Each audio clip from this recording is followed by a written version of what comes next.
Seorang wanita membeli bola kaca murahan darimu. Namun kamu tidak mengambil emas dan uang yang dibayarnya. Hanya bola matanya yang bergetar di bawah kelopak. Namun ini adalah harga pengiriman toko kelontong yang mengganggu pikiranmu. Ini adalah sebuah toko kelontong aneh dengan 4 baris rak. Barang-barang di rak kedua adalah barang lama dari zaman yang lalu. Hanya bisa dijual kepada orang-orang dari zaman lama. Rak ketiga adalah barang-barang modern yang hanya bisa dijual kepada orang-orang saat ini. Tidak dapat dijual kepada orang-orang dari zaman lama. Mengingat pesan wasiat yang ditinggalkan kakekmu, kamu merasa penuh kebingungan. Padahal kamu sudah hidup di toko kelontong itu selama 20 tahun. Namun diberitahu ada begitu banyak aturan aneh. Saat itu, wajah Su Fangfang, investigasi abnormal, langsung berubah pucat. Butir-butir keringat dingin mengalir di dahinya. Yang terhormat manajer toko, apakah saya bisa berhutang terlebih dahulu? Hehe, tentu saja bisa, pelanggan. Namun batas waktu maksimumnya adalah 1 minggu. Silakan datang segera untuk membayar utang. Hujan berhenti dan awan kelabu perlahan mulai menghilang. Selamat jalan, semoga bisa datang lagi lain kali. Kamu berdiri di depan pintu sambil tersenyum mengantar tamu. Tempat sial ini, saya tidak akan datang lagi kedua kalinya. Mengenai pembayaran utang, haha. Setelah mengantar Su Fangfang pergi, kamu berjalan ke belakang meja kasir. Memainkan mesin kasir kuno. Toko kelontong hanya menerima koin kuno dan barter. Mata uang lain tidak diterima sama sekali.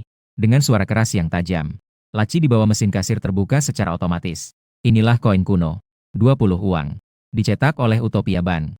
Diterbitkan pada tahun 1433 zaman apokaliptik. Tidak benar, saya jelas belum pernah melihat tulisan ini. Bagaimana bisa tahu artinya? Kakek, oh kakek, apakah pesan terakhir Anda tidak bisa lebih dari 2 kalimat? Kamu gelisah sambil memijat pelipis. Kamu yakin kakek tahu tentang keadaan ini? Kakek adalah orang yang sangat teliti. Tidak akan berbicara dengan kata-kata yang tidak berguna. Karena pesan terakhir hanya membahas tentang pengelolaan toko. Tidak ada penjelasan tentang munculnya mata uang dan aturan perdagangan. Itu berarti ini tidak akan berdampak pada saya. Setelah memikirkan ini, kamu dengan cepat berbalik dan naik ke lantai 2. Dan ketika kamu baru saja naik ke atas, di bawah cahaya lampu suram, sebuah bayangan tiba-tiba muncul di pintu masuk toko kelontong. Markas Biro Investigasi Abnormal. Begitu masuk, semua kemampuan abnormal akan hilang. Betapa anehnya bahwa masih ada entitas abnormal seperti ini di pusat kota tua. Hidup di bawah hidung kita. Petugas pengarsipan yang bertanggung jawab tercengang dan mengernyitkan dahi. Jadi segera tetapkan penyelidik kelas C untuk menangani ini. Lagi pula saya dan Xiao Yang, penyelidik kelas D ini, tidak bisa berbuat apa-apa terhadap toko kelontong. Sayang sekali, kalian berdua. Di sebelah laut selatan terjadi insiden invasi abnormal yang diduga kelas S. 99% penyelidik dari markas telah pergi ke sana untuk memberi dukungan. Mereka tidak akan kembali dalam waktu dekat untuk menangani hal-hal sepele ini. Petugas arsip menghela nafas putus asa. Saat itu, telepon di meja petugas arsip tiba-tiba berdering. Ini adalah ruang arsip, baiklah, saya mengerti. Petugas arsip menutup telepon dan melihat ke arah Su Fangfang dan yang lainnya. Keduanya memiliki kejadian abnormal baru yang muncul. Sebuah mobil merek roti melaju kencang di jalan pinggiran yang sepi. Bisakah kamu mematikan musiknya? Sangat mengganggu. Ini membuatku tidak bisa fokus untuk menganalisis informasi. Maaf, jalan ini tidak ada mobil sama sekali. Musik ini hanya untuk mengisi kekosongan. Haha, Zhao yang segera mematikan musik. Di kursi penumpang sebelah, Su Fangfang memegang setumpuk dokumen. Inilah informasi tentang misi kali ini. Lokasi, Desa Lihua. Klasifikasi awal, abnormalitas tingkat E. Informasi yang berguna ini terlalu sedikit, bukan? Su Fangfang mengernyitkan dahi. Ayo semangat. Investigasi kasus abnormal baru oleh tim pertama. Umumnya tidak akan mudah. Mobil merek roti di pintu masuk Desa Lihua. Tadi orang yang menghubungi kita. Bukankah dikatakan bahwa kepala desa akan menjemput kita di pintu masuk? Sekarang sudah sepenuhnya malam. Melihat sekeliling, hanya ada beberapa rumah di desa yang menyala lampunya. Yang lainnya seluruhnya gelap gulita. Tidak baik, aku khawatir ada sesuatu yang terjadi di desa. Nomor 44 Jalan Chang'an Lama. Itu adalah alamat di mana toko kelontong berada. Tiba-tiba terdengar suara ketukan pintu yang cukup berirama di bawah. Ada tamu yang datang. Kamu segera membawa sayuran kangkung yang baru saja ditumis ke meja ruang tamu. Lalu cepat-cepat turun ke lantai bawah. Di luar pintu ada satu. Semuanya gelap gulita, tidak ada bayangan orang. TSK, apakah itu anak-anak nakal yang sedang mengerjaiku? Melihat tidak ada orang di luar pintu, kamu baru saja menoleh. Namun tiba-tiba terdengar suara ketukan pintu lagi. Dia tiba-tiba memalingkan kepalanya kembali. Melalui kisi-kisi kaca di pintu. Dalam keadaan samar, terlihat seberkas bayangan di lantai di depan pintu. Ada sebuah bayangan hitam oval. Jangan-jangan ini adalah tamunya. Kamu ragu sejenak. Akhirnya kamu memilih untuk membuka pintu toko. Bayangan itu bergerak masuk ke dalam toko. Ketika bayangan itu menyentuh pintu bingkai toko kelontong, ternyata mulai muncul perlahan-lahan. Itu adalah seorang pria gemuk dengan tubuh yang sedikit gempal. Seluruh tubuhnya hitam legam seperti bayangan, tanpa sedikit pun warna. Zaman kuno. Kata itu langsung muncul dalam benakku. Tamu itu adalah orang dari zaman kuno. Bolehkah saya tahu apa yang bisa saya bantu? Bayangan hitam yang sedikit gempal itu, setelah melihat sekilas kerak barang kedua, berbalik menghadapmu. Saya ingin sebuah patung lilin bernama penyanyi surgawi. Tapi sepertinya di sini tidak ada. Kamu sedikit terdiam. Saat itu, kamu tiba-tiba teringat pesan terakhir kakek. Kadang-kadang, tamu khusus akan muncul. Misalnya, ketika tidak bisa menemukan barang yang diinginkan. Saat itu, kamu harus menanyakan barang apa yang dia inginkan. Lalu pergi sendiri untuk mencarinya. Hari pertama sudah bertemu tamu khusus. Hehe, saya tidak tahu seperti apa patung lilin yang dicari tamu. Bayangan hitam itu diam sejenak untuk berpikir sebelum mulai menjelaskan. Itu adalah patung lilin seorang gadis dengan suara surgawi. Dia sangat suka bernyanyi. Suara nyanyi selalu bisa membuat makhluk di sekitarnya terpesona. Dia adalah boneka kesukaan saya saat kecil. Dia hilang saat salah satu kejadian pindahan. Bisakah kamu membantuku menemukannya kembali? Saya akan memberikan imbalan yang besar. Mendengar kata imbalan tinggi, senyummu semakin cerah di wajahmu. Hehe, tentu saja. Tamu, silakan tenang. Permintaanmu sudah saya dengar. Toko ini akan segera mencarikan boneka yang hilang untukmu. Bayangan hitam itu mengangguk perlahan tanpa meragukan kemampuanmu. Ini adalah kontak saya. Setelah menemukannya, hubungi saya saja. Di kartu pos itu hanya ada serangkaian angka 7 digit. Selain itu, ada satu baris alamat yang lebih panjang. Jalan Selalu Gelap nomor 1644, Kota Senja. Alamat apa ini? Jangan-jangan ini milik dunia lain? Kemudian bayangan itu berbalik dan meninggalkan toko kelontong. Saat dia melangkah keluar dari ambang pintu, sosok hitam yang gemuk berubah menjadi hanya seonggok bayangan di tanah. Patung lilin yang bisa menyanyi. Kemana kita harus mencarinya? Kau mengusap lembut dah yang perih. Di langit jingga kemerahan. 3 sapuan terakhir matahari terbenam. Menghilang saat matahari tenggelam di balik gunung barat. Di jalan tua di luar pintu. Tiba-tiba sebuah mobil merek roti melintas. Diikuti dengan Su Fangfang yang tampak serius. Keluar dari kursi pengemudi utama. Dia melihat pupil vertikal yang unik di mata kirinya. Terpantul di wajahnya yang serius di cermin spion. Berkat bola mata ini. Jika tidak, terjebak di tempat itu. Dalam tempat misterius yang waktu berjalan lebih cepat. Dia pasti tidak mungkin bisa keluar hidup-hidup. Su Fangfang mendorong pintu dan masuk. Lonceng angin di pintu berbunyi lagi. Kita bertemu lagi, tamu. Kali ini aku datang untuk melunasi utang. Kau sedikit terkejut. Dia melirik pupil vertikal di mata kiri Su Fangfang. Lalu melihat lagi bola mata di telapak tangannya. Seketika mengerti. Tentu saja, mata tamu Ana sangat berguna, kan? Ternyata bola mata ini disebut mata Ana. Senyuman Su Fangfang terlihat agak kaku. Tentu saja berguna, bos. Barang di toko Anda sangat bagus. Hehe, itu sudah pasti. Barang toko kelontong saya, tuan. Di seluruh dunia tidak ada yang memiliki barang seperti ini. Kelopak mata Su Fangfang berkedut. Siapa yang gila sampai menjual entitas aneh? Saya masih harus kembali memasak. Bos, saya pergi dulu. Su Fangfang tidak berani berlama-lama. Dia hanya tidak ingin menarik masalah. Namun, dia baru saja berbalik dan belum mengangkat kakinya ketika kamu memanggilnya. Tunggu sebentar. Apakah masih ada hal lain? Su Fangfang berbicara dengan suara sedikit bergetar. Hehe, tamu, di mobil Anda. Sepertinya ada barang unik di sana. Bolehkah saya melihatnya? Saya ingin mengambilnya kembali. Pupil Su Fangfang menyempit. Topeng sudah saya paku dengan paku perak. Aroma aneh sama sekali menghilang. Lagi pula ada kotak perak murni yang terpisah. Bagaimana mungkin ini bisa terdeteksi? Mohon tunggu sebentar, bos. Saya akan segera mengambil barang itu. Dia tidak berani menentang. Takut setelah menolak pihak lain. Akan muncul di rak sebagai barang dagangan. Dengan cepat Su Fangfang masuk dengan sebuah kotak perak. Masuk ke dalam toko kelontong. Meletakkannya di lantai dan membukanya. Di dalam kotak terdapat topeng hitam putih dengan paku perak menembusnya. Tergeletak diam di sana. TSK, kondisinya masih bisa diterima. Apakah tamu bersedia menjualnya kepada saya? Saya bisa membayar harga 6 koin kuno untuk membeli kembali. Kamu tersenyum dan mengangkat tangan menunjukkan angka 6. Su Fangfang tentu saja tidak berani menolak. Segera mengangguk setuju. Tentu saja saya setuju. Haha. Bos, Anda bisa membeli kembali barang ini. Itu sangat bagus. Kalau begitu saya tidak akan segan untuk menerimanya. Setelah berkata demikian, di hadapan tatapan terkejut Su Fangfang. Kamu mencabut paku perak yang terpasang di dahi topeng pahit senyum. Tidak ada lagi penekanan dari paku perak. Topeng tertawa dan menangis sebenarnya bisa melarikan diri. Namun Su Fangfang melihat ekspresi dari topeng tersebut. Itu adalah ketakutan yang bergetar. Setelah kamu mencabut paku perak, memegang topeng tertawa dan menangis dan meletakkannya di rak barang baris ketiga. Dan ada label harga yang terpasang. Harga asli, 1.500 dicoret. Harga miring, 15. Nah, ini 6 koin kuno, terima baik-baik. Kamu kembali ke kasir. Mengeluarkan 2 koin kuno bernilai 3 dan menyerahkannya kepada Su Fangfang. Oh ya? Tamu masih memiliki satu hal yang ingin dimintakan bantuanmu. Tolong bantu saya. Su Fangfang sedikit terkejut. Sama sekali tidak bisa memahami taktik Chen Ping'an. Ya, tamu. Kamu seharusnya bekerja di suatu organisasi misterius. Saya ingin menanyakan sesuatu padamu. Kamu tidak menunggu jawaban dari pihak lain dan melanjutkan. Itu adalah patung lilin seorang gadis yang bisa menyanyi. Suaranya sangat merdu. Dia sedikit malu setiap kali bernyanyi. Suka menutupi kepala dengan kain tipis. Namun ketika Su Fangfang mendengar deskripsi tentang patung lilin gadis penyanyi yang kamu sebutkan, matanya menyusut tiba-tiba dan wajahnya seketika menjadi pucat. Patung lilin yang kamu deskripsikan, kebetulan terkait dengan peristiwa mengosongkan seluruh biro investigasi abnormal. Ada hubungan langsung. Ya, itu adalah invasi anomali kelas S.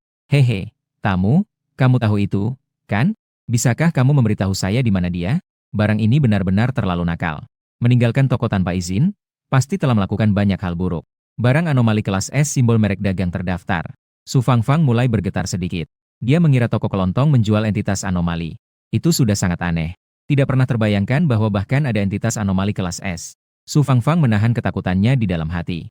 Dengan bibir bergetar, dia mengucapkan lokasi. Patung lilin gadis itu berada di kota Nanhai. Masih cukup jauh. Kamu mengangkat alis dan sudut bibirmu sedikit terangkat. Terima kasih telah memberitahu tamu. Saat Anda datang lagi, saya akan memberikan diskon 95%. Tidak apa-apa. Jadi saya pergi sekarang ya? Tentu saja, silakan. Setelah mengantar Su Fangfang, Anda duduk di belakang meja kasir dengan wajah serius. Masalahnya adalah melihat suasana hati gadis kecil itu sangat dramatis. Patung lilin gadis yang bisa bernyanyi tapi tidak bisa menari ini. Saya takut itu adalah barang yang sangat sulit. Namun ketika Anda memindai 4 rak di depan Anda, tatapan kabur itu tiba-tiba menjadi jernih seperti air manis. Meski saya tidak mampu melawan, tapi sepertinya barang-barang di toko bisa. Dan juga, kakek pernah menyebutkan dalam wasiatnya, segala sesuatu di dalam toko, selama belum terjual, semua itu milik saya. Saya bisa menggunakannya sesuka hati. Namun, entah kenapa, mungkin ini hanya ilusi. Barang-barang di rak tampaknya bergetar sejenak. Entah itu menjawab Anda atau hanya bergetar. Dunia luar kota Nanhai yang tertutup kabut tebal. Seorang pria parubaya dengan rambut setengah putih. Berdiri di pangkalan komando sementara di pintu masuk. Dia adalah Direktur Biro Investigasi Abnormal. Saat ini, matanya bengkak dan merah. Dia menatap layar dengan seksama, melihat 7 sinyal kehidupan yang menghilang. Mereka gagal, dan direktur serta yang lainnya telah mengorbankan diri dengan heroik. Kontak menundukkan kepalanya dan berkata dengan suara serak. Dor. Direktur dengan marah memukul meja dengan tinjunya. Generasi mendatang akan mengingat kontribusi mereka. Setelah direktur mengucapkan kata-kata ini, seolah-olah seluruh dirinya telah menua puluhan tahun. Saat itu, seorang pengantar pesan berlari masuk dengan terburu-buru. Direktur, orang-orang yang sukarela datang dari berbagai tempat untuk memberikan bantuan. Mereka sudah berada di luar jembatan, menunggu Anda untuk mengatur. Direktur menghela napas dan keluar dari pangkalan komando sementara. Saya mengerti. Uskup Gereja Kamikaze. Tuan Manusia Serigala dari faksi Hewan Buas. Bintang Tian Kuan dari Guild Beidou 7 bintang. TSK, saya kira hanya sekelompok kecil orang yang datang. Ternyata banyak orang penting yang berpengalaman datang. Seorang pria yang seluruh tubuhnya dibalut dengan kain mengekspresikan keheranannya. Saat itu Direktur Biro Investigasi Abnormal, Feng Wankuan, dengan wajah serius melangkah ke depan kerumunan. Saya mengucapkan terima kasih yang tulus kepada kalian semua. Karena bisa datang jauh-jauh untuk mendukung kota Nanhai. Hehe, Direktur bercanda. Meskipun kami tidak suka terikat, tetapi kota Nanhai adalah tempat penting bagi kita, Cina. Hal ini tidak dapat ditoleransi jika entitas abnormal ini berbuat onar. Seorang pemuda yang mengenakan jas putih, dengan wajah tampan terlebih dahulu menyatakan pendapatnya. Dia adalah Tian Kuan, salah satu dari 7 bintang Beidou. Seorang pria tua telah datang. Hanya ingin tahu apa kemampuan entitas abnormal tingkat S. Dukungan hanyalah sekadar tambahan. Uskup Gereja Kamikaze yang mengenakan jubah kuning menutupi wajahnya. Mengelap sebuah tongkat perak murni yang lengket dengan darah yang sudah mengering. Melihat para aneh yang datang untuk memberikan dukungan adalah tokoh terkenal dari berbagai daerah. Otot Feng Wankuan yang tegang mulai sedikit rileks. Kalian semua, tidak ada waktu untuk ditunda. Kita segera siapkan strategi untuk menyelamatkan kota Nanhai. Sebelum itu, harap bentuk barisan. Biarkan penyelidik saya menilai kemampuan kalian. Sehingga dapat melakukan penyesuaian yang lebih baik. Semua orang mengangguk diam. Mereka segera membentuk barisan yang berjalan perlahan melewati gerbang. Sementara di sisi kanan pintu gerbang, berdiri seorang penyelidik yang memiliki kemampuan inspeksi. Dia memiliki julukan yang terkenal di kalangan penyelidik bernama pengintip. Dia bisa melihat jika seseorang menggabungkan beberapa entitas aneh. Meskipun tidak bisa digunakan untuk bertarung, namun sangat berguna dalam hal pencurian informasi. Ketika Uskup Kamikaze pertama melintas, pengintip melihat ke dalam tubuhnya. Terdapat 5 entitas aneh dengan bentuk yang aneh. Keringat dingin langsung mengalir di dahinya.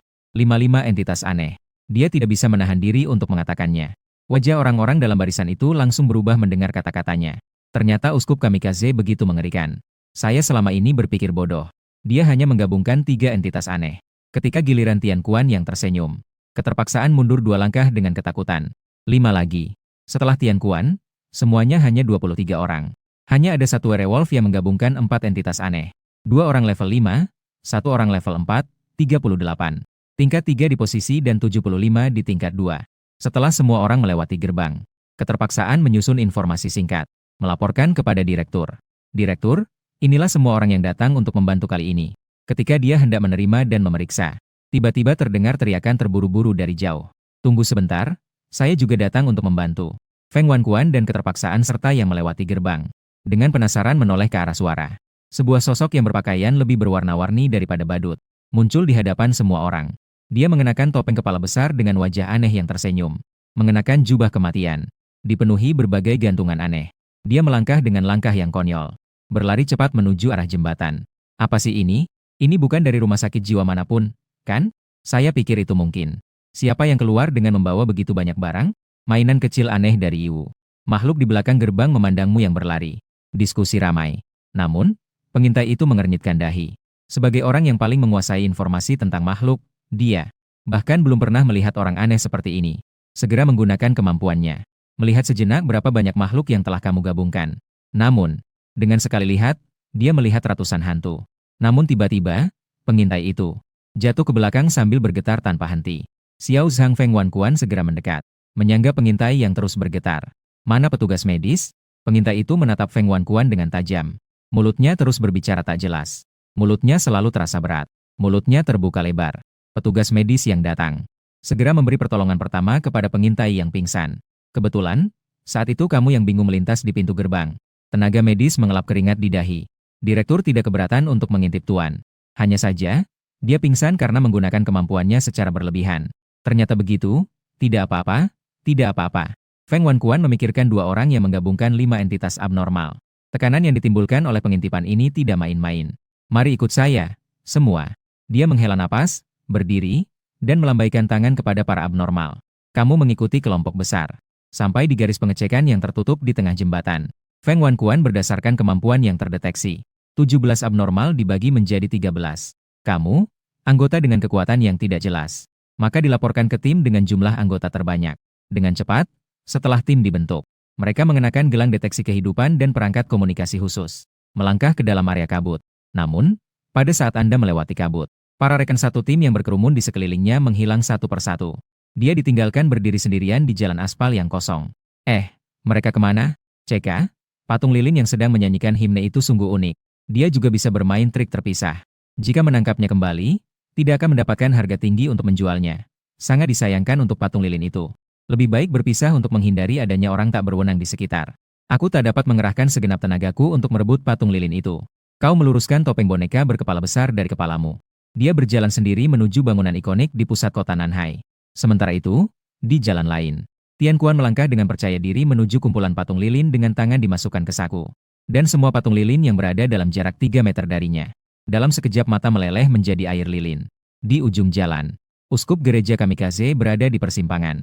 Dia mengayunkan tongkat perak dengan cepat. Saat menghantam patung lilin, langsung hancur berkeping-keping. Namun tepat saat itu, suara nyanyian dengan lembut terdengar di telinga mereka. Kedua orang itu sedikit terhenti dalam gerakan. Tatapan mereka melayang ke arah Hotel Cheng Feng. Setelah sejenak melamun, mereka kembali sadar. Tian Kuan dengan anggun menyimpan tangannya ke dalam saku celana. Datang di depan uskup gereja kamikaze. Aku rasa kita sudah menemukan lokasi anomali kelas S. Apakah kita akan melihatnya? Uskup gereja kamikaze mengeluarkan tongkat perak dan menghela napas berat. Suara nyanyian memang menakutkan, tetapi bukan tidak bisa dihadapi. Saat semua orang terpengaruh oleh suara nyanyian, hanya kau yang masih berkeliaran di jalanan yang dipenuhi kertas bekas. Kau sama sekali tidak mendengar suara dari patung gadis nyanyian. Awalnya ingin pergi ke pusat kota untuk memeriksa. Tapi entah mengapa tiba-tiba muncul kabut. Jadi, kau tersesat. Lupakan saja, lebih baik menunggu kabut menghilang baru pergi. Aku sangat lelah, lebih baik cari toko yang menjual minuman untuk beristirahat. Kau teringat baru saja melewati sebuah kafe. Langsung berbalik kembali. Dan ketika dia masuk ke sebuah kafe, dia langsung menuju ke meja kasir. Melepaskan topi kepala besar yang terluar. Mengambil botol air kelapa yang belum dibuka dan hendak membukanya. Tiba-tiba mendengar suara dari bawah kafe. Terdengar jeritan yang memilukan. Masih ada penyintas. Chen Ping'an meletakkan air kelapa dan mengeluarkan tongkat pemanjang. Menuju sebuah pintu kecil di samping tangga. Tiba-tiba mengangkat kakinya dan menendang pintu baja yang berat. Proyek yang gagal memang banyak sekali. Kamu mengeluh saat melangkah ke dalam ruang bawah tanah. Itu juga terjadi saat kamu masuk ke ruang bawah tanah. Suran yang hampir berada di ambang batas. Tiba-tiba menemukan wilayah api hantu yang mekar sendiri. Seolah-olah bertemu dengan musuh bebuyutan. Takut akan menyusut ke dalam tubuhnya. Dan suara lagu aneh yang melingkupi sekelilingnya. Juga berhenti seketika pada saat itu. Anak-anak bandel dari kelas 2 tidak tinggal dengan baik di kota Baisi. Bagaimana bisa sampai di sini? Kamu menyimpan tongkat teleskop dan turun dari tangga. Siapa kamu? 3 gadis di ruang bawah tanah.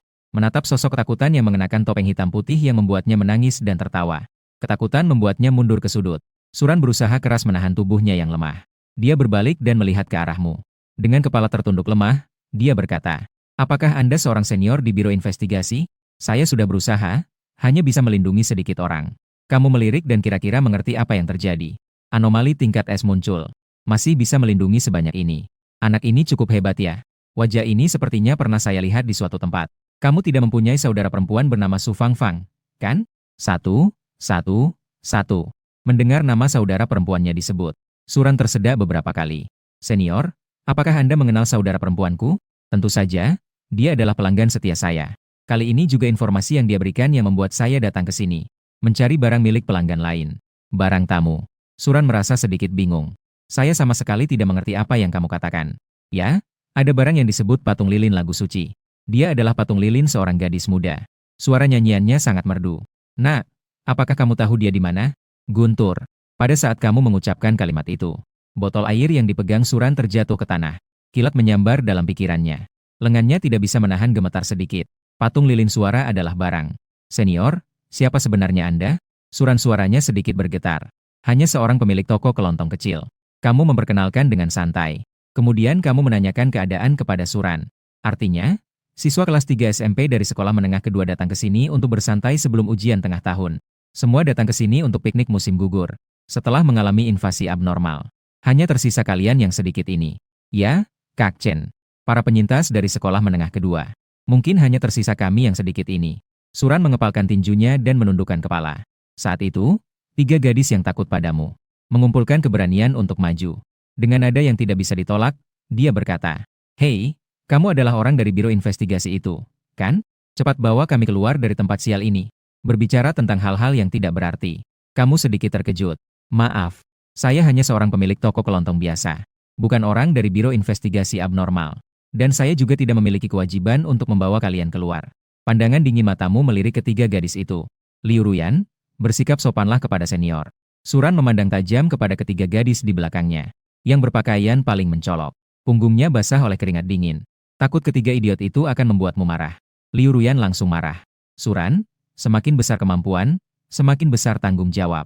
Jika kamu tidak bisa menyelamatkan kami, lebih baik tutup mulut. Seandainya saya memiliki kemampuan supermu, saya pasti sudah menyelamatkan semuanya. Suran mengerutkan dahi dan bersiap untuk membantah. Namun kamu mendahului langkah.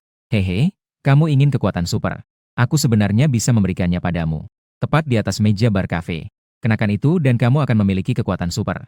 Benar-benar. Mendengar bisa mendapatkan kekuatan super. Liu Ruyan dan 2 orang lainnya langsung terdiam. Tentu saja, alat untuk mendapatkan kekuatan super. Tepat di atas meja bar itu. Belum selesai bicara, 3 orang itu menunjukkan wajah menyeramkan seperti orang kelaparan. Mereka saling mendorong dengan terburu-buru. Berlari menuju tangga. Tidak lama kemudian suara teriakan nyaring terdengar. Menghancurkan suasana hening di ruang bawah tanah. Suran merasakan gelombang energi anomali yang kuat. Langsung tegang dan berdiri. Dong. Suara langkah berat perlahan mendekati ruang bawah tanah. Di sudut, Liu Ruyan mengenakan topi bulat besar. Tangan bercucuran darah memegang 3 kepala mendekatimu. Salah satu kepala di antaranya adalah kepalanya sendiri. Aduh, saya lupa memberitahu kamu. Itu adalah barang milikku. Tanpa pembelian, tidak diperbolehkan menggunakannya. Kamu mengangkat bahu dan melepas topeng boneka kepala besar. Memakainya di tubuh sendiri. Bau darah yang menyengat. Seketika menyebar di seluruh ruang bawah tanah. Ugh. Seorang siswa tak bisa menahan diri dan terus-menerus mual. Kabut telah menghilang, saya harus pergi mencari barang itu. Sampai jumpa, Suran, anak nakal. Kamu melihat keluar jendela ventilasi ruang bawah tanah. Kabut yang sudah menghilang melambaikan selamat tinggal kepada Suran. Kakak Chen, ambil di jalan. Suran menyadari bahwa kata-katanya sedikit berlebihan. langsung merasa canggung dan menggaruk kepala. Kamu menjawab dan kemudian meninggalkan kafe. Menuju Hotel Cheng Feng yang tidak jauh di sana. Saat ini, markas besar di luar. Feng Wankuan memandang layar. Sebagian besar lampu deteksi kehidupan yang padam. Gelisah dan menggaruk kepala. Bahkan dua tokoh level 5 yang paling diharapkan juga menunjukkan tanda lampu kehidupan berubah menjadi merah. Ini menandakan bahwa mereka mengalami kerusakan parah. Dalam keadaan sekarat. Bahkan dua level 5 anomali dari investigator setara tidak dapat menangani anomali level S. Feng Wankuan dengan marah memukul meja. Ini bukanlah kejadian anomali level S yang pertama. Dalam sejarah telah terjadi banyak. Namun umumnya 3 penyidik berpengalaman. Investigator A sudah bisa menyelesaikannya. Namun hingga saat ini, penyelidik yang terlibat. Kemampuan total hampir melebihi 8 investigator A. Tinggal berapa orang lagi? Feng Wankuan bertanya dengan suara rendah. Direktur masih memiliki 14 orang dengan indikator kehidupan lampu hijau. 18 orang berstatus lampu kuning, 6 orang berstatus lampu merah. Hanya tersisa 32 anomali yang memiliki kemampuan bertarung. Feng Wankuan mengepal kedua tangannya. Mata yang dipenuhi darah melintas seberkas keputusasaan kelabu. 4 legenda menghilang tanpa jejak selama 1000 tahun. Investigator S lainnya juga tidak bisa dihubungi. Semoga mereka bisa selamat. Hotel Cheng Feng besar. Dekorasi yang megah tertutup oleh lapisan lilin tebal. Seluruh bangunan dipenuhi dengan suasana aneh. Konser musik terbuka di puncak. Gadis dengan kepala tertutup kain tipis. Dengan pose yang memikat, ia terbaring malas di tengah panggung. Tangan lembutnya menekan dada, berbisik nyanyian lembut. Suara yang ethereal berputar. Suara yang ethereal menggema di seluruh tempat. Pada saat ini, Tian Kuan yang dulunya anggun, kini berpakaian compang-camping tergeletak di antara pecahan batu. Penampilannya tampak lemas seperti ikan mati. Begitu juga uskup gereja kamikaze tidak lebih baik. Dia telah berubah menjadi segunung daging. Dihantam hingga tercipta 9 lubang besar yang bisa memuat 2 orang. Terbaring sekarat di tepi arena. Di mata orang-orang terpancar penuh keputusasaan, menatap gadis penyanyi di panggung. Saat bersiap untuk terpejam dan tidur panjang. Suara nada ceria mengumumkan kedatangan lift. Mengeluarkan mereka dari lampu hias. Lift yang rusak ini terlalu lambat naiknya. Butuh 2,5 menit untuk sampai ke lantai atas. Kamu menggumam keluar dari lift yang dicemari noda lilin. Ketika kamu melangkah ke dalam Hotel Cheng Feng, memang ada banyak patung lilin yang menghalangi jalan. Tapi asalkan kamu mendekat dalam jarak 5 meter, patung-patung lilin yang menghalangi itu akan hancur dengan sendirinya. Meleleh menjadi air lilin. Itu dia. Si aneh berpakaian aneh itu. Tian Kuan memindahkan satu-satunya bola mata yang bisa bergerak. Dia terkejut melihatmu keluar dari lift. Meskipun dia tidak tahu kamu termasuk level apa. Tapi itu tidak menghalangi harapan dalam hatinya untuk menyala kembali. Setelah kamu naik ke sini, suara lagu itu pun terputus. Perlahan menggerakkan kepala. Pandanganku tertuju padamu saat kamu berjalan perlahan ke arahku. Patung lilin St. Columbus sedikit bergetar. Ia melihat sebuah kengerian yang mengerikan mendekat. Sudah mendekati jarak serangannya. Tian Kuan dan uskup gereja kamikaze sangat ingin memberikan petunjuk. Tubuh yang terluka parah seperti terjepit. Sama sekali tidak bisa dikendalikan. Langkahmu tidak berhenti sedikit pun. Namun ketika kau melangkah ke dalam jangkauan serangan patung lilin penyanyi, ia tidak menyerangmu, dan kedua orang itu, dalam keadaan bingung, mereka sudah tiba di patung lilin penyanyi. Apa yang terjadi?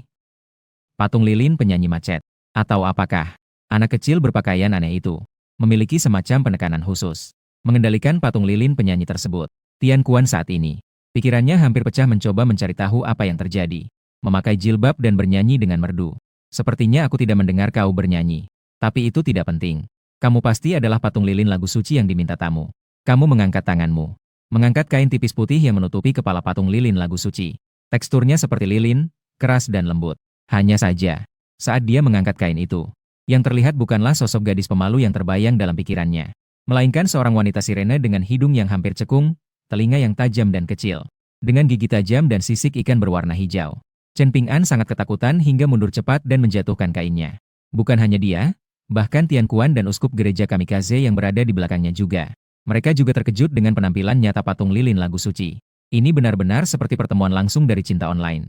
Tidak heran wajahnya ditutupi, ternyata dia adalah monster sirene yang jelek.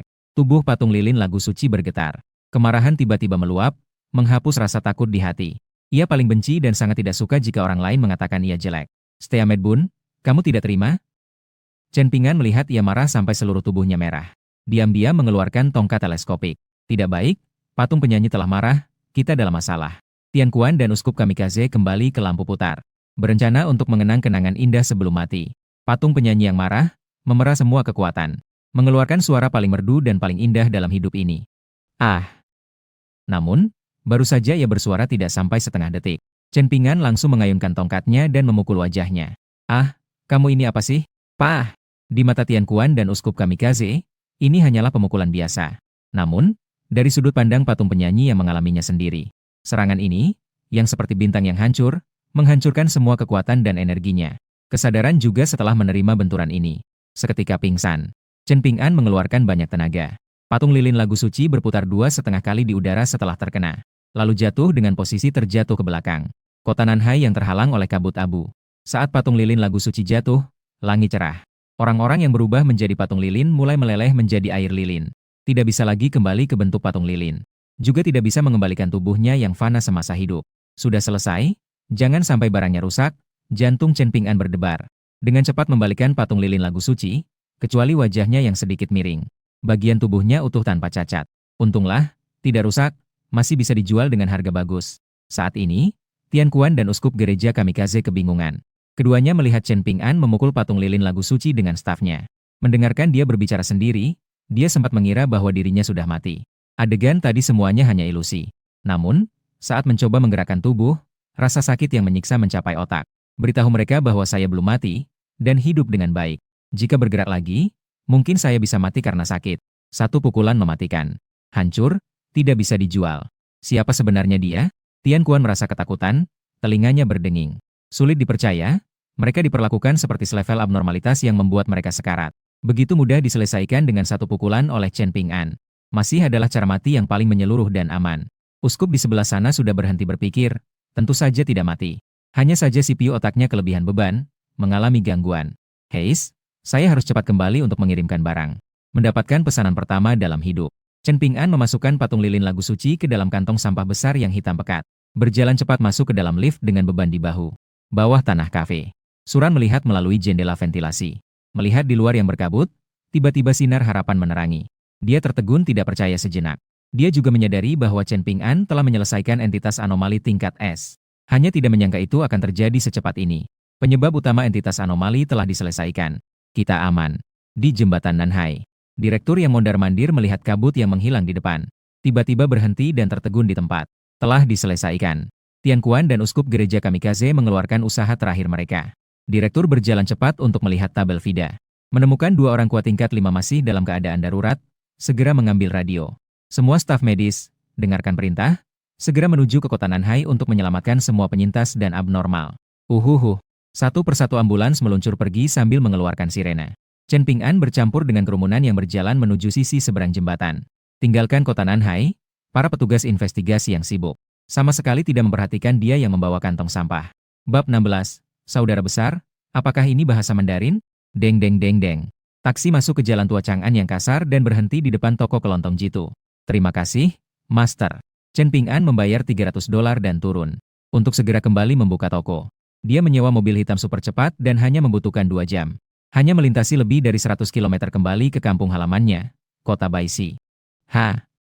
Sungguh lelah, seharian mencari barang ini. Tidak heran kakek sering keluar di malam hari. Ternyata juga untuk mengambil tugas khusus.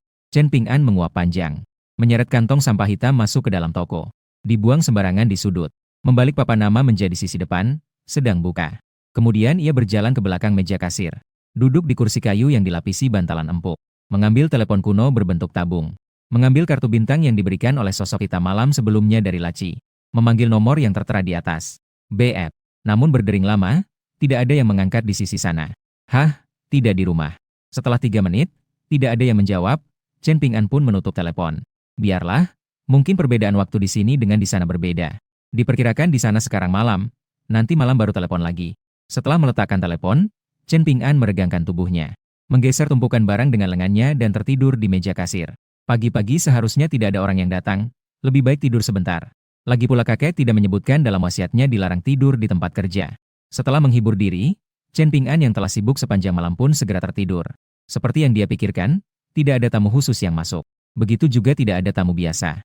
Hanya saja, setelah dia tertidur, terjadi sedikit perubahan di dalam toko kelontong. Awalnya hanya ada 4 baris rak. Entah kapan, secara tiba-tiba muncul rak 5 tanpa terasa. Tidak banyak barang di atasnya, semuanya adalah barang-barang besar yang memakan tempat. Misalnya, patung kambing hitam dengan tentakel yang anggun. Sebuah tumpukan telapak tangan yang saling menyatu. Di tengah setiap telapak tangan terdapat sebuah pupil berwarna merah darah yang terbuka. Juga ada sekelompok tumor daging yang memancarkan cahaya redup. sebuah cakar monyet kering yang sebesar kepala, dan juga sebuah lampu minyak kuno yang bisa dibawa, dan barang-barang lainnya. Munculnya rak kelima membuat seluruh toko kelontong bergetar sedikit, seolah-olah sangat menolak keberadaan rak kelima. Suara yang dihasilkan toko kelontong tidaklah kecil, tapi masih belum cukup untuk membangunkan Chen Ping'an yang sedang tidur nyenyak. Mungkin karena Chen Ping'an sudah tidur, atau mungkin karena kekacauan yang ditimbulkan oleh toko kelontong. Rak kelima tidak bertahan lama sebelum menghilang. Toko kelontong kembali tenang seolah-olah tidak ada yang terjadi. Sisi lain kota. Suran cepat kembali ke rumah setelah turun dari pesawat. Saat membuka pintu, aroma kue tar telur yang baru dipanggang menyambutnya. Xiaoran, bukankah kau seharusnya bersekolah pada jam segini? Su Fangfang membawa nampan penuh kue tar telur ke ruang tamu. Secara kebetulan bertemu Suran yang baru pulang membuka pintu. Suran mengangkat bahunya dengan putus asa. Dia tidak memberitahu Su Fangfang tentang informasi perjalanan musim gugur kali ini. Bahkan Su Fangfang tidak tahu bahwa dia telah menjadi seorang aneh.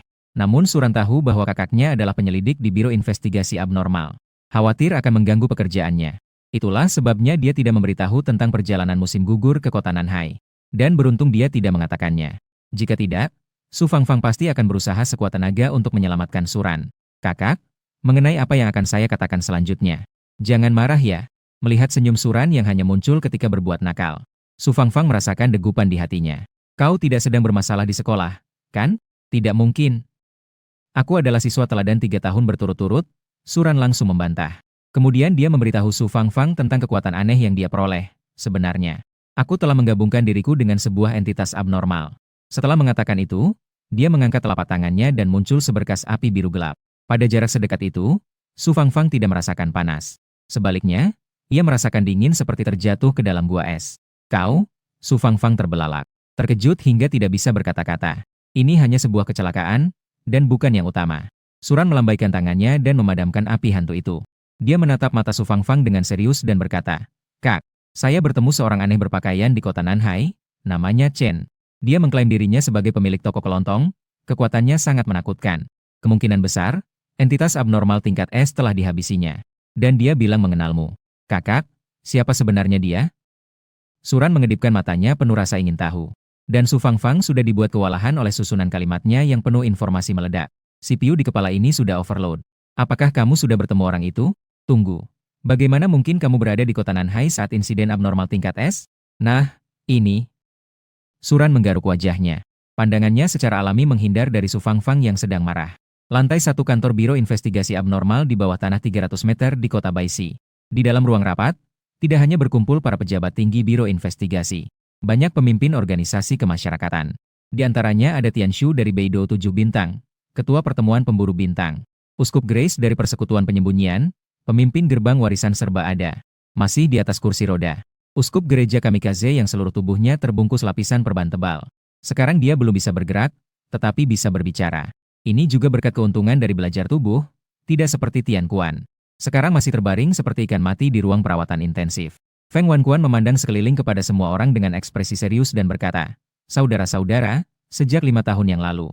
Awalnya, kejadian abnormal ini tidak lebih dari 3 atau 4 kali dalam setahun.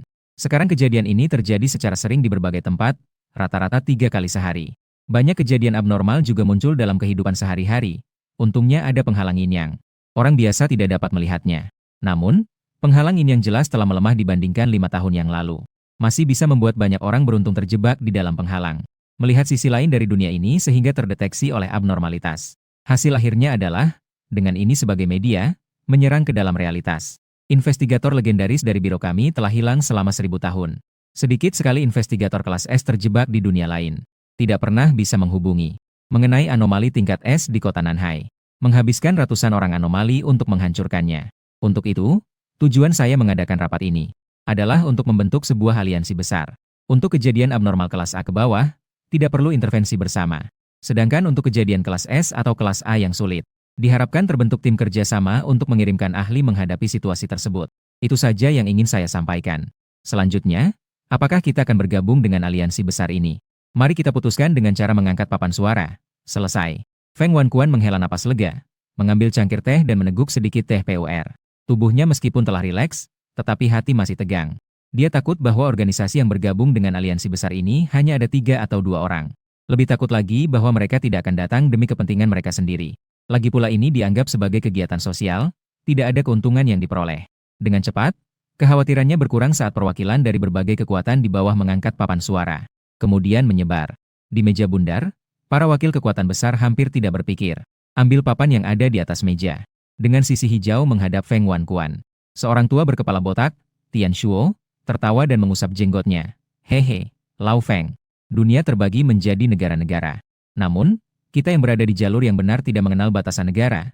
Kita semua adalah satu keluarga. Tidak perlu ada rasa tersinggung. Pemimpin pintu segala sesuatu mengangguk. Anomali menyerang rumah kita. Bagaimana mungkin kita yang aneh hanya diam saja? Presiden Guild Hadiah yang berpakaian sebagai kobau barat membunuh. Sambil memegang pisau perak dan berkata, meskipun Guild Hadiah saya berfokus pada uang. Tetapi jika rumah hilang, apa gunanya uang?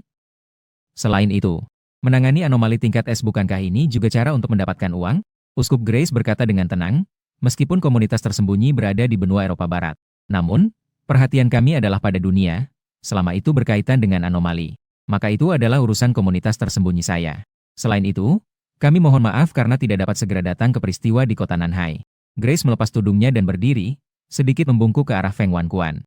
Feng Wankuan cepat-cepat berdiri dan melambaikan tangan, berkata, tidak perlu, Nona Grace.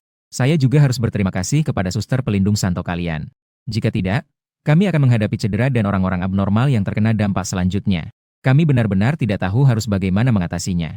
Setelah melakukan diskusi mendalam, nama aliansi besar ditentukan sebagai penjaga, dan tanggung jawabnya hampir sama dengan yang disebutkan Feng Wankuan. Mereka tidak akan bergerak dalam keadaan biasa. Hanya anomali yang sulit dan anomali tingkat S yang akan bersatu. Selain itu, juga direncanakan untuk membentuk kelas elit, mengumpulkan orang-orang abnormal terbaik dari berbagai pihak, agar dapat menangani situasi dengan lebih baik. Baiklah, semua, setelah membahas tentang aliansi penjaga, maka berikutnya adalah upacara penghargaan untuk Uskup Kamikaze dan Tian Kuan. Feng Wankuan tersenyum sambil melihat Uskup Kamikaze yang duduk di kursi roda dan bertepuk tangan. Berkat kedua orang yang berjuang mati-matian, maka kita bisa meredakan invasi abnormal tingkat S ini. Uskup Kamikaze sedikit terkejut, dia baru saja ingin mengatakan sesuatu ketika. Namun Tian Shu lebih dulu mengambil langkah. Yang terhormat Uskup, apakah patung lilin penyanyi yang terkurung ada di sini? Segera kirimkan ke tempat penampungan. Itu adalah abnormal tingkat S pertama dalam beberapa tahun terakhir. Banyak penelitian menunggu. Tian Shu mengungkapkan pertanyaan yang ingin diajukan oleh semua yang hadir. Semua perhatian tiba-tiba terfokus pada Uskup Kamikaze. Uskup Kamikaze menunjukkan ekspresi pahit, patung lilin penyanyi. Bukan aku dan Tian Kuan yang mengalahkan mereka, melainkan seorang yang mengenakan topeng kepala boneka besar. Dia memukul patung lilin penyanyi hingga hancur, lalu membawanya pergi dalam kantong hitam. Katanya ingin menjualnya. Belum selesai berbicara, ruangan rapat langsung terdiam. Semua orang melotot, menatap Uskup Kamikaze. Sepertinya apa yang baru saja didengar bukanlah bahasa Mandarin. Ah. Ha. Satu pukulan, mati total. Mengemas kantong sampah, menjualnya. Bukan ini? Apakah ini bahasa Mandarin? Bab 17 mengunjungi toko kelontong penuh cerita. Udara di seluruh ruang rapat seolah mengendap. Semua orang saling bertanya, satu demi satu. Dilemparkan kepada Uskup Gereja Kamikaze yang duduk di kursi roda. Dalam sekejap, dia tenggelam dalam tumpukan pertanyaan. Stop. Uskup Gereja Kamikaze buru-buru berteriak berhenti. Marah, dia hampir berdiri dan membawa kursi rodanya pergi. Segala yang saya tahu telah saya katakan, Direktur Feng. Bukankah Departemen Intelijen Anda menguasai setiap sudut di Huaxia? Biarkan mereka menyelidiki, tanyakan pada saya bagaimana saya tahu. Feng Wankuan sedikit terkejut, lalu segera bereaksi. Menyentuh walkie-talkie kecil yang menempel di dalam kerah bajunya. Memerintahkan Departemen Intelijen untuk melacak lokasi dan semua informasi tentang Chen Ping'an yang telah pergi. Tak lama kemudian, seorang sekretaris masuk ke ruang rapat sambil memegang setumpuk dokumen. Para wakil kekuatan besar segera mengelilinginya. Bagaimana? Siapa orang itu? Dapat membuat tubuh abnormal tingkat S mati total dengan satu pukulan. Setidaknya itu adalah kekuatan super yang telah menggabungkan 8 tubuh abnormal. Cepat katakan. Siapakah orang terhormat itu? Sekretaris tersebut merasa pusing karena antusiasme mereka. Melihat tatapan Feng Wankuan yang memintanya untuk berbicara, dia baru berani membuka mulut. Para tamu terhormat dari Biro Feng, orang aneh berpakaian aneh itu semalam. Jejak terakhir yang pergi adalah menggunakan mobil hitam. Menuju sebuah toko kelontong di kawasan lama kota Baisi. Sekretaris meletakkan sebuah dokumen yang bertuliskan, Toko Kelontong Aneh. Di atas meja bundar. Feng Wankuan dan para wakil kekuatan besar juga mengabaikan identitas mereka. Mereka berebut seperti anak-anak berebut mainan. Akhirnya, benda itu diambil oleh Tian Shu, dan banyak orang langsung mendekat untuk melihat. Sementara itu, sekretaris melanjutkan pembicaraannya di samping. Menurut informasi sebelumnya, toko ini bernama Toko Kelontong Pengabulan Keinginan. Toko Pernah dikunjungi oleh investigator D tingkat Su Fangfang dan investigator D tingkat Xiao Yang. Setelah keluar, mereka segera kembali ke markas untuk menyusun file abnormal. Su Fangfang sudah berhubungan dengan orang itu. Di mana dia? Cepat panggil dia ke sini. Feng Wankuan menangkap informasi penting dan segera memberi perintah. Sekretaris ragu sejenak dan berkata, "Direktur, dia baru saja pergi 5 menit yang lalu." Investigator Su Fangfang pergi bersama adiknya menuju toko kelontong orang yang menjadi sasaran. Apa? Bulan November, untuk daerah selatan, belum memasuki awal pendinginan. Angin sejuk yang mencirikan musim gugur masih bertiup kencang, mengambil sisa-sisa daun dari pohon yang sudah telanjang. Beberapa helai daun yang tersisa. Keren. Su Fangfang mengendarai sepeda sambil membawa Suran, memasuki jalan damai yang dipenuhi batu kerikil. Sampai di depan toko kelontong baru berhenti. Ingat, setelah masuk jangan sekali-sekali menyentuh barang-barang di sekitarnya. Su Fangfang menatap adiknya Suran dengan tajam. Tentu saja dia tidak membawa Suran untuk berbelanja. Tetapi dia membawa tart telur yang baru dipanggang untuk berterima kasih kepada Chen Ping'an karena telah menyelamatkan hidup Suran semalam. Suran tidak sabar menggaruk telinganya dan berkata, Ya, Kak, kamu sudah mengatakan ini ratusan kali. Kak Chen adalah orang baik, santai saja, Kak, tidak ada yang perlu dikhawatirkan. Su Fangfang menghela napas panjang dan berjalan ke depan pintu toko. Melihat Chen Ping'an di balik meja kasir melalui kaca. Terbangun dari tidur dan meregangkan tubuh. Sementara itu, Chen Ping'an juga memperhatikan kedua kakak beradik di luar. Itu pelanggan lama dan anak bandel itu. Masuklah, sudah ada yang menunggu. Kacak dingling. Dengan izin Chen Ping'an, Su Fangfang baru berani membuka pintu dan masuk. Maaf mengganggu Anda yang sedang tidur. Yang terhormat manajer toko, ini adalah egg tart yang baru dibuat pagi ini. Saya juga harus berterima kasih kepada Anda atas pertolongan Anda kepada bocah ini semalam. Su Fangfang tersenyum dan meletakkan kotak transparan yang hangat di tangan di meja kasir. Egg tart. Hei, kalau begitu saya akan mengambilnya tanpa rasa malu. Kebetulan saya belum sarapan. Chen Ping'an pun tanpa ragu membuka tutupnya. Mengambil satu egg tart yang panas dan memasukkannya ke mulut. Kak Chen, apakah semua ini adalah entitas abnormal? Keren sekali. Suran sudah lama melupakan nasihat Su Fangfang. Berlari ke rak barang paling depan. Dengan wajah penuh rasa ingin tahu, mengamati berbagai barang di atasnya. Su Fangfang menggigit gigi belakangnya dengan marah. Dia terakhir kali juga berkeliling tanpa tujuan seperti ini. Kemudian terpaksa membayar dengan harga mata untuk sebuah barang. Ini toko kelontong yang serius, bukan barang aneh. Bagaimana bisa ada barang aneh seperti ini? Chen Ping'an melirik Suran dengan tidak sabar. Dia tidak ingin keberadaannya diperhatikan oleh organisasi misterius. Dan rak yang kamu lihat itu hanyalah barang-barang kehidupan sehari-hari biasa. Jika ingin membeli souvenir, silakan lihat di rak ketiga. Suran tersenyum lebar, menunjukkan ekspresi, saya mengerti. Ia berjalan menuju rak ketiga. Su Fangfang khawatir dia benar-benar akan membeli sesuatu, segera pergi untuk menghentikannya. Namun, saat dia mengangkat kakinya, pintu toko di belakangnya kembali didorong terbuka. Suara lonceng yang jernih bergema di dalam toko kelontong. Dingling. Selamat datang, ada yang bisa dibantu? Tamu? Hehe. Saya bisa melihat sendiri. Suara yang familiar membuat Su Fangfang tiba-tiba berhenti dan menoleh dengan cepat. Di depan pintu berdiri atasan langsungnya. Direktur Biro Investigasi Abnormal Feng Wankuan. Matanya menyempit, jantungnya terasa di tenggorokannya. Direktur saya, Anda seharusnya tidak masuk. Feng Wankuan mengedipkan matanya setelah melihat Su Fangfang. Menggunakan kode khusus dari biro. Memberi syarat agar dia tidak bersuara dan mengakui identitasnya. Segera setelah itu, Feng Wankuan memindai bagian dalam toko kelontong dan melihat di samping rak kedua.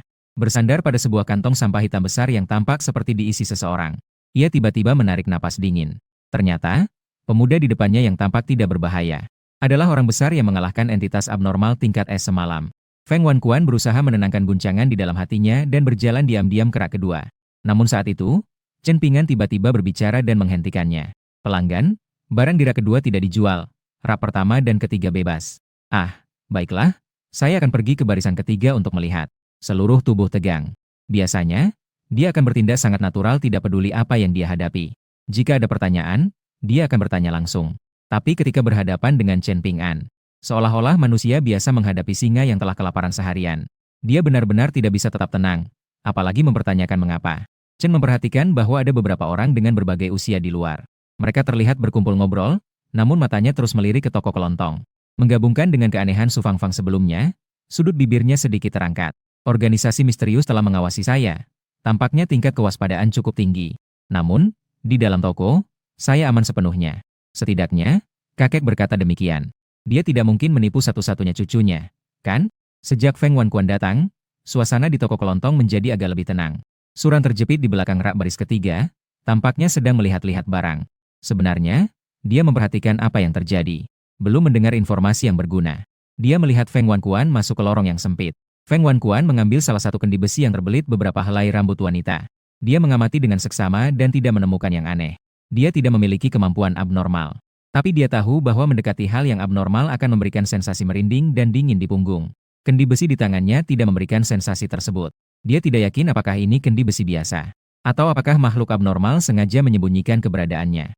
Tidak seperti makhluk abnormal, apakah barang asli memang disembunyikan di tempat gelap, atau mungkin yang tidak mengizinkanku pergi ke rak kedua dan keempat. Yang diletakkan di atas adalah wadah abnormal. Feng Wankuan diam-diam berspekulasi. Setelah mengembalikan kendi besi, dia dengan santai mengambil gantungan kunci berkarat yang tampak lebih murah. Dia berjalan menuju kasir untuk membayar. "Bos, ini berapa harganya?" Su Fangfang mendengar Feng Wankuan berteriak kata, "Bayar." Seluruh wajahnya seketika menjadi pucat. Selesai. Kepala biro baru akan datang. Kalau begitu, hak libur untuk karyawan baru yang dia janjikan padaku. Bukankah itu sudah hilang? Tidak bisa. Jangan biarkan Feng pergi. Memikirkan hal ini, Su Fangfang segera berteriak, "Tuan Chen, dia adalah atasan saya, jadi gantungan kunci ini bisa jadi milik saya, kan?" Chen Ping'an yang baru ingin berbicara, terhenti sejenak. Feng Wankuan melirik Su Fangfang dengan tajam. "Gadis ini mau berbuat apa? Bukankah saya sudah memberi isyarat padanya dengan tatapan untuk tidak mengungkapkan identitasnya? Hehe, ternyata dia atasannya. Tamu, Anda memang sangat murah hati. Dengan harga diskon yang sudah dijanjikan sebelumnya, semuanya terikat pada takdir ini. Maka saya akan mengambil 3 koin kuno darimu." "Apa koin kuno itu?" Feng Wankuan sedikit terkejut. Su Fangfang mengeluarkan 1 koin kuno bernilai 3. Diletakkan di atas meja kasir, mengisyaratkan kepada Feng Wankuan untuk mengambil gantungan kunci itu setelahnya. Suran yang dipanggil dari rak keluar dari toko kelontong. Setelah mengantar ketiga orang itu pergi, Chen Ping'an tersenyum dan memasukkan koin kuno ke dalam mesin kasir tua.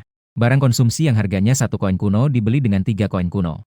Aku benar-benar jenius, seandainya kakek memiliki setengah dari kecerdasanku. Diperkirakan sekarang dia bisa makan lobster dan abalone setiap hari. Bab 18, ikan besar dipotong seperti paus. Feng Wankuan keluar dari toko kelontong dan tidak bisa menahan rasa ingin tahunya untuk bertanya kepada Su Fangfang. "Apa itu koin kuno? Gantungan kunci ini sepertinya bukan objek abnormal, kan?" Suran yang berada di samping juga penasaran dan mendengarkan dengan seksama. Su Fangfang menghela napas dan berkata, "Itu adalah jenis mata uang khusus. Saya tidak tahu pasti kegunaannya selain digunakan untuk transaksi di toko kelontong. Selain itu, saya menggunakannya untuk menaklukkan topeng menangis hitam putih di desa Lihua. Hanya mendapatkan 6 koin kuno sebagai imbalan. Gantungan kunci yang bernama kunci takdir di tanganmu. Pasti itu adalah entitas abnormal. Hanya saja belum saatnya untuk diaktifkan. Mata yang saya beli di dalam adalah bukti terbaik." Sambil berkata, Su Fangfang membuka mata Anna. Mata vertikal berwarna merah darah muncul di depan mereka berdua. "Waduh, Kak, apakah ini secol itu? Saya juga ingin mengganti mata. Bagaimana?" "Pergi." Su Fangfang melirik Suran dengan tatapan tajam. Aura tekanan yang dikeluarkan oleh mata Anna seketika menekan api setan dalam diri Suran. Lehernya langsung menyusut, ia bergumam pelan, "Baiklah. Sebenarnya saya juga tidak begitu menginginkannya. Ini adalah sesuatu yang kau dapatkan dengan menukarkan koin kuno," rekan Su Fangfang. "Saya ingat aturan di biro ditulis dengan jelas. Objek penampung harus mendapat persetujuanku sebelum dapat digunakan di bidang lain, kan?" Su Fangfang menarik kembali mata Anna dan melirik Feng Wankuan sejenak. "Ini adalah ketika saya menukar tanpa koin kuno sebelum pergi ke desa Lihua. Menggunakan bola mata untuk berutang. Kemudian saya kembali dan menyerahkan bola mata kepada manajer toko Chen mengenai topeng. Dia ingin mengambil kembali. Saya tidak punya pilihan lain." Feng Wankuan dan Suran terkejut. "Ternyata, Fangfang, kamu menyelamatkanku tadi. Maaf, ini salahku yang ceroboh." Su Fangfang mengambil kesempatan dan tersenyum lebar. Feng Wankuan melihat ekspresinya yang kecewa dan tiba-tiba menjadi licik. Tiba-tiba ada firasat buruk. "Hehe, Direktur Feng, koin kuno sangat berharga. Anda telah menghabiskan 3 koin kuno dariku. Apakah sebaiknya ada kompensasi?" "Tentu saja. Silakan katakan jika ada permintaan." Feng Wankuan menggigit giginya dan bersikap berani. Su Fangfang mengangkat 3 jari. 3 koin kuno setara dengan 300.000. Tambahkan 1 bulan cuti yang bisa digunakan sesuka hati. Feng Wankuan berkedut matanya, setelah beberapa saat diam. "Akhirnya saya setuju dengan permintaan Su Fangfang. Baiklah, tetapi selama liburan di sini, jika terjadi keadaan darurat, saya harus kembali bekerja." "Tidak masalah." Sambil berbicara, ketiga orang itu berjalan menuju kerumunan yang mengobrol. Di depan kerumunan, "Bagaimana, Lau Feng? Bagaimana dengan toko kelontong? Apakah di dalam ada banyak entitas abnormal sebagai barang?" Feng Wankuan mengangkat tangan memberi isyarat agar semua orang tenang. "Masih di wilayah orang lain. Kita bicara lagi nanti." "Itu masuk akal, ayo pergi." Semua orang naik ke sebuah mobil Alfa hitam dan segera meninggalkan jalan tua Chang'an. Seperti yang dipikirkan Chen Ping'an, mereka duduk sampai matahari terbenam di sore hari. Tidak seorang pun tamu masuk ke toko kelontong. Bahkan tamu biasa pun. Sig, tidak ada seorang pun sepanjang hari. Bagaimana kakek bertahan sebelumnya? Saya juga perlu makan. Saya tidak bisa menjual koin kuno sebagai barang antik. Chen Ping'an menghela napas dan mengambil telepon roll tua. Memanggil nomor yang ditinggalkan oleh bayangan lagi. Berbeda dengan pagi tadi, kali ini terhubung dalam waktu kurang dari 3 detik. Suara yang cukup magnetis terdengar dari mikrofon. Apakah ini pemilik toko mencari barang? Saya telah menemukan boneka yang hilang. Toko mencari barang? Bukankah itu toko kelontong? Bagaimana bisa jadi toko mencari barang? Chen Ping'an menggaruk kepala dengan bingung, tidak berpikir terlalu banyak, langsung menjawab, ya. Pelanggan sudah menemukannya. Kapan kamu bisa datang untuk mengambilnya? Itu luar biasa. Saya akan segera pergi. Tunggu sebentar, bos. Bip. Orang bayangan dengan cepat menutup telepon. Datang dari dunia lain pasti memerlukan waktu yang tidak sedikit. Mari kita masak sesuatu untuk dimakan terlebih dahulu. Chen Ping'an meninggalkan sebuah lampu, lalu menuju ke dapur di lantai 2. Namun, ketika dia baru saja menginjak tangga, di depan pintu muncul bayangan bulat yang mengetuk pintu toko. Dong dong. Ini sudah tiba. Chen Ping'an berbalik dan kebetulan melihat ada bayangan gelap di luar pintu. Bayangan itu terlihat lebih kurus, seolah-olah sudah menyusut setengah. Chen Ping'an berjalan hati-hati untuk membuka pintu. Sekelompok bayangan di depan pintu perlahan-lahan melangkah masuk ke dalam toko. Begitu melangkah melewati ambang pintu, tampak sosoknya yang gemuk. Selamat datang, tamu, patung malaikat lagu yang Anda inginkan. Apakah ini? Chen Ping'an tersenyum dan merobek kantong hitam yang bersandar di rak barang kedua. Menunjukkan sebuah patung gadis yang melipat tubuh. Patung gadis dengan kepala tertutup oleh kain tipis. Ini dia. Bayangan itu tidak banyak bicara dan langsung menuju patung malaikat lagu. Chen Ping'an menyipitkan matanya. Dia memperhatikan bahwa jas yang dikenakan bayangan itu agak tidak selaras. Seolah-olah menyatu dengan dirinya sendiri, bukan hanya dipakai. Selain itu, nada suaranya juga mencurigakan. Dia jelas-jelas sangat bersemangat di telepon. Kenapa saat melihat boneka yang hilang bertahun-tahun, dia malah tidak menunjukkan ekspresi? Sebentar. Ketika orang berpakaian hitam hampir meraih patung lilin malaikat, Chen Ping'an tiba-tiba berteriak menghentikannya. Bayangan hitam menghentikan gerakannya dan menoleh ke arah Chen Ping'an. Manajer toko, uangnya akan saya bayar. Saya ingin melihat apakah ini adalah boneka saya yang hilang. Ini tidak berlebihan, kan? Chen Ping'an sedikit tersenyum, dia sebelumnya masih meragukan orang tersebut. Ternyata orang itu mengatakan kalimat ini. Dugaan Chen Ping'an dalam hatinya dapat dibuktikan dengan sempurna. Hehe, tikus di selokan tidak boleh menyentuh barang milik pelanggan. Orang bayangan itu terhenti sejenak. Tekanan tak kasat mata tiba-tiba muncul di dalam toko kelontong. Orang bayangan itu mulai terdistorsi. Mengeluarkan jeritan menusuk telinga. Segera setelah itu, ia menunjukkan bentuk aslinya. Ternyata itu adalah manusia tikus yang seluruh tubuhnya hitam legam. Tingginya hanya sekitar 1,20 m. Tertindas oleh kehendak toko kelontong dan tidak bisa bergerak. Tidak heran kakek bilang mereka yang menyamar sebagai pelanggan adalah tikus. Ternyata penampilannya benar-benar adalah tikus yang telah menjadi makhluk ajaib. Mati saja. Pah! Saat Chen Ping'an mengucapkan dua kata itu dengan datar, tikus itu tiba-tiba meledak, dan lumpur hitam yang tersembur melayang di udara. Terhalang oleh kekuatan tak terlihat, kemudian perlahan-lahan meresap ke bawah lantai. Kebetulan saat itu muncul bayangan oval di luar pintu. Setelah melangkah ke ambang pintu, bayangan itu membentuk sosok yang gemuk. Pemilik toko, di mana boneka yang sudah lama hilang milikku? Orang berpakaian hitam begitu masuk langsung berteriak panik. Chen Ping'an bisa memastikan bahwa dia adalah tamu yang sebenarnya. Hehe, di sini ada tamu. Tadi ada seekor tikus yang ingin menjamah bonekamu. Sudah saya usir. Terima kasih banyak, manajer toko. Orang bayangan berlari ke depan dan mengangkat patung lilin lagu suci. Sayap kecil yang menawan, wajah kecil yang cantik, itulah dia. Itulah dia. Boneka masa kecil saya. Orang bayangan memeluk patung lilin lagu suci itu dengan penuh kasih. Chen Ping'an mendengar kata wajah yang halus. Dia tidak bisa menahan getaran. Sosok bayangan ini sepertinya bukanlah jenis sirene. Wajah sirene yang jelek itu, halus apanya? Betapa aku ingin pemilik toko membantuku menemukan boneka masa kecilku. Tidak tahu berapa banyak imbalan yang dibutuhkan pemilik toko. Sosok bayangan itu memeluk patung lilin lagu suci dan berjalan ke depan Chen Ping'an. Dapat terlihat samar patung lilin itu bergetar. Tapi tidak tahu apakah itu karena teruja atau takut. Saat menyebutkan harga, senyum di wajah Chen Ping'an begitu cerah. Toko ini selalu dikenal dengan harga yang terjangkau, tidak mahal. Pelanggan cukup memberikan 300 koin kuno. 300 koin kuno? Sosok bayangan itu berseru tidak percaya, terkejut mundur 2 langkah. Dia tersandung secara tidak sengaja, hampir terjatuh. Harus tahu, dia juga bisa dianggap sebagai seorang kaya kecil. Tapi harga 300 koin kuno itu, mengeluarkannya juga seperti mengiris daging. Chen Ping'an memperhatikan harga yang agak tinggi, jadi dia mendapatkan ide, pelanggan, Jangan terlalu bersemangat, karena Anda adalah pelanggan pertama yang mencari barang bulan ini. Di sini saya bisa memberi Anda diskon. Jadi, saya akan mengenakan biaya 298. Meskipun orang bayangan itu seluruhnya berwarna hitam. Namun saat ini bisa jelas terlihat ekspresi wajahnya yang bergetar. Tidak lama kemudian, dia mengeluarkan 3 koin kuno yang bertuliskan angka 100 dari saku dalamnya. Ini 300 koin kuno, tidak perlu kembalian, manajer toko. Sekali lagi terima kasih telah membantu saya menemukan boneka masa kecil saya. Chen Ping'an melihat koin kuno bertuliskan 100, matanya memancarkan kekaguman. Dia langsung menerima tanpa ragu, ini adalah permintaan pelanggan. Harus segera menemukan, silakan jalan pelan, pelanggan. Jika ada permintaan pencarian barang lain, ingat untuk mengunjungi toko ini lagi. Pelanggan tetap mendapatkan diskon 2%. Orang bayangan itu tidak menjawab. Dia memeluk patung lilin sambil pergi tanpa menoleh dari toko kelontong. Seolah-olah jika dia tinggal 1 detik lagi, dompetnya akan dipotong dengan keras. Dengan demikian, total jumlah di toko menjadi 353 koin kuno. Sungguh, kakek pasti telah menghasilkan banyak koin kuno sebelumnya. Kenapa hanya tersisa 53 koin? Chen Ping'an menggaruk kepalanya dengan bingung. Menutup pintu toko dan pergi ke lantai atas untuk memasak. Bab 19 setelah lampu dimatikan.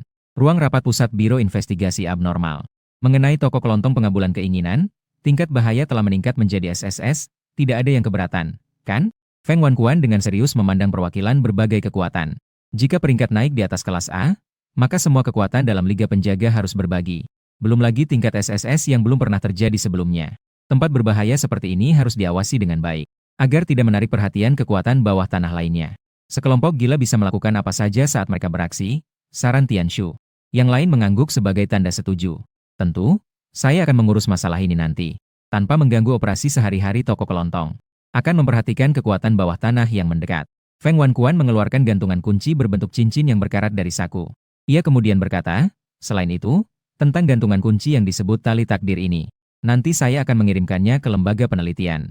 Direktur Feng, saya sarankan Anda jangan. Kata-kata Feng Wankuan belum selesai. Ia langsung dipotong oleh Su Fangfang yang tampak serius. Kekuatan Tuan Chen, sang manajer, sangat sulit diperkirakan, dan ia adalah orang yang sangat mematuhi aturan. Barang yang dibeli di toko kelontong hanya milik pribadi. Jika digunakan di bidang lain, bisa jadi akan terjadi hal-hal yang tidak baik. Setelah diingatkan oleh Su Fangfang, Wankuan baru sadar. Ia teringat kemampuan lawan yang dapat membunuh mesin abnormal kelas S dengan 1 pukulan. Saya lalai, sebagai orang biasa. Saya masih banyak melakukan kelalaian dalam memikirkan hal-hal abnormal. Feng Wankuan merasa bersalah sambil memegang dahi. Ia hampir melakukan kesalahan. Sebagai Tianshu yang dekat dengan Biro Investigasi Abnormal, ia tersenyum sambil mengusap jenggotnya untuk menenangkan. Hehe, Lao Feng, jangan berkecil hati, meskipun kamu orang biasa. Tapi pandangan ketua yang sudah tua tidak pernah salah dalam menilai orang. Biro Investigasi Abnormal juga mencapai prestasi hari ini berkat kepemimpinanmu. Terima kasih atas pujiannya, Lao Shu. Rapat hari ini kita akhiri sampai di sini. Bubar. Malam hari. Langit malam tertutup oleh lapisan awan tebal, menutupi cahaya bulan. Bangunan di sekitar pinggiran kota terlihat suram. Hanya ada satu gedung komersial yang memiliki lantai 13. Masih ada cahaya samar yang tersisa. Akhirnya selesai. Di kantor yang besar ini, hanya ada satu tempat yang menyala. Xiaoya, si betina sapi, meregangkan tubuhnya. Simpan file dan lalu matikan komputer. Setiap hari saya bekerja lembur sampai jam 11, perusahaan sialan ini. Saya akan pergi setelah menyelesaikan bulan ini. Sudah membuatmu terbiasa. Xiaoya mengeluh sedikit dan kemudian meninggalkan kantor dengan tasnya. Dah. Dia berjalan ke pintu dan mematikan lampu terakhir. Entah apakah itu ilusi. Dia samar-samar melihat bayangan tinggi di depan jendela. Ada sosok tinggi yang berdiri di sana. Dah. Zhao yang menyalakan lampu lagi, dan sosok itu sepenuhnya menghilang. Mungkin ini hanya halusinasi karena kelelahan. Dia mengerutkan dahi dan menggosok matanya. Setelah mematikan lampu, sosok di depan jendela sudah tidak terlihat. Zhao ya tidak menganggapnya serius dan berbalik arah menuju lift. Dia harus melewati lorong sepanjang puluhan meter. Sebelum sampai di lift di ujung lorong, pemilik gedung menginstal lampu yang terkontrol suara di sepanjang lorong. Dan jangkauan suara sangat terbatas. Lampu di depan hanya menyala saat dia melangkah. Dada-dada. Di lorong yang kosong, hanya suara sepatu hak tinggi Xiaoya yang terdengar. Namun, setelah berjalan sebentar, dia tiba-tiba berhenti. Matanya menatap tajam ke area gelap di depan, sebuah bayangan tinggi muncul. Dengan bantuan cahaya hijau yang dipancarkan oleh tanda pintu keluar darurat di koridor, Zhao yang melihat dengan jelas bayangan setinggi sekitar 2 meter. Bayangan itu berkendara membungkuk di kegelapan dengan tangan yang kurus seperti kawat baja. Sangat tidak mirip dengan telapak tangan manusia normal. Siapa itu? Zhao yang mengumpulkan keberanian untuk berteriak. Bayangan tinggi itu perlahan mengangkat kepala. Zhao ya tanpa sadar mundur selangkah. Kemudian, Bayangan tinggi itu tiba-tiba berlari ke arah Zhao Ya tanpa peringatan. Terkejut, dia segera berbalik dan berteriak. Sial! Dan itu adalah teriakan yang nyaring. Memanggil semua lampu sensor suara di koridor. Ketika dia menoleh untuk melihat ke belakang, dia tiba-tiba menyadari bayangan tinggi yang berlari ke arahnya. Menghilang sepenuhnya pada saat lampu sensor menyala. Langkahnya yang melari pun perlahan berhenti. Hilang. Apakah ini masalah mental saya? Zhao yang mengernyitkan dahi dengan cemas. Dia adalah seorang ateis yang yakin tidak akan ada fenomena supranatural. Sampai 5 tahun yang lalu, dia kebetulan melihat seorang tanpa kepala berkeliaran di jalan. Orang-orang di sekitarnya tidak menyadari, seolah-olah hanya dia yang melihat. Jika bukan karena orang tanpa kepala itu bergerak dan memercikkan beberapa tetes darah ke tubuh Zhao Ya. Bau karat yang khas dari darah langsung menghantam otaknya. Dia bahkan terus berpikir bahwa orang itu sedang bermain cosplay. Mengingat pengalaman 5 tahun yang lalu, hati Zhao Ya mulai panik. Tidak bisa. Sepertinya saya menghadapi sesuatu yang aneh. Saya harus melapor ke polisi lebih dulu. Dia dengan panik mengeluarkan ponselnya. Juga, tanda bahwa dia sudah lama tidak bergerak membuat lampu sensor suara padam. Suara gesekan. Ploof. Setelah suara pisau tajam merobek daging. Diikuti dengan suara berat yang jatuh. Sekali lagi membangunkan lampu suara. Mengenai posisi asli Zhao Ya. Terlihat ada tumpukan daging yang berlumuran darah di tanah. Dan sebuah ponsel yang sudah tersambung. Di sini adalah kantor polisi Vice City. Ada apa yang terjadi? Halo. Apakah ada orang? Suara operator terdengar dari ponsel. Bergema di lorong yang sepi. Setelah lampu suara mati, terdapat jejak kaki yang tercemar darah. Selalu menuju keluar tangga. Sementara itu, di jalan dekat gedung, seorang gadis yang menghisap permen lollipop, tiba-tiba berhenti dan menengadah ke arah gedung. Gelombang anomali. Menghilang? Tidak, itu bersembunyi. Wang Dongling menyipitkan matanya. Pupil manusia normal seketika berubah menjadi pupil vertikal kuning. Seperti mata kucing. Apakah kamu datang ke sini? Wang Dongling sedikit tersenyum. Heh, berlari menuju neraka? Kamu adalah yang pertama. Dia berdiri dalam kegelapan, memanfaatkan penglihatan dari mata kucing jiwa. Dengan jelas melihat sosok yang tinggi melesat cepat menuju dirinya. Mengamati waktu yang tepat saat sosok tinggi itu menyerang ke arahnya. Wang Dongling lebih dulu membungkuk. Menghindari serangan sambil mengangkat cakarnya menuju jantung lawan. Sere! Suara kain yang robek tiba-tiba terdengar. Sosok tinggi itu terhenti di tempat. Cakar yang tajam menyerang posisi Wang Dongling. Namun, dirinya muncul di belakang sosok tinggi itu. Di tangannya masih memegang sebuah benda hitam pekat. Dongling dengan lembut menghembuskan kabut hitam. Sosok tinggi yang terhenti di belakangnya pun menghilang. Dan benda di telapak tangannya juga muncul pada saat itu. Itu adalah sebuah lampu malam berbentuk bintang yang hanya sebesar telapak tangan anak kecil. Warnanya sangat pudar. Dari kerang kuning aslinya terkelupas menjadi putih pucat saat ini. Di atas masih ada banyak bekas darah yang mengering selama puluhan tahun. Jelas-jelas sangat takut pada cahaya. Namun, wujud aslinya melekat pada sebuah lampu. Wang Dongling menggelengkan kepala dan menghela napas. Memasukkan lampu tidur yang sementara mati ke dalam ranselnya. Menarik koper kecil menuju jalan tua Chang'an. Sungguh, tempat jelek ini bahkan tidak punya hotel untuk menginap. Handphone mati karena kehabisan baterai, hanya bisa berharap orang itu ada di rumah. Kalau tidak, saya khawatir malam ini harus tidur di luar. Di chapter 20, kasur di rumahmu cukup besar. Bagaimana kalau kita berdesakan? Malam yang larut. Setelah toko kelontong tutup, Chen Pingan tidak tidur. Melainkan masuk ke kamar kakeknya. Di rak buku yang memenuhi satu dinding. Mencari informasi tentang anomali. Dia sangat peduli tentang dari mana anomali berasal. Apa sebenarnya mereka? Sayangnya, buku-buku di rak semuanya adalah karya terkenal dan klasik di pasaran. Sama sekali tidak ada catatan tentang anomali. Sepertinya kakek menyimpan hal-hal yang dia ketahui. Semua terpendam di kepalanya. Chen Ping'an memasukkan buku yang baru saja diambil. Dia mengusap dahi yang sakitnya. Tidur saja, lagi pula mengetahui kebenaran sekarang tidak bisa berbuat apa-apa.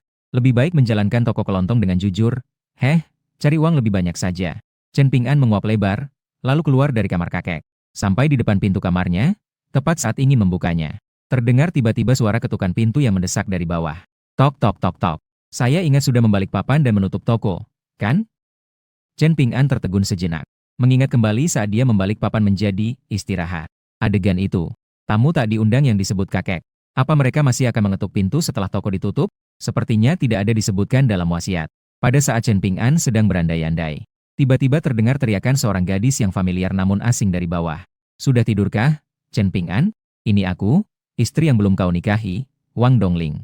Mendengar kata, istri, tubuh Chen Ping'an terhenti sejenak. Tiba-tiba teringat sebelum menetap. Juga pernah tinggal di sebuah desa kecil untuk sementara waktu. Itulah saatnya. Kakek menjodohkan dirinya dengan seorang gadis kecil yang imut. Menetapkan sebuah perjodohan anak-anak.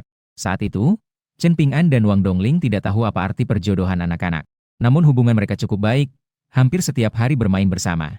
Namun kemudian entah kenapa, kakek tiba-tiba membatalkan jodoh. Malam itu juga, dia membawa Chen Ping'an ke kota Baixi. Mengenai ingatan ini, Chen Ping'an sangat kabur.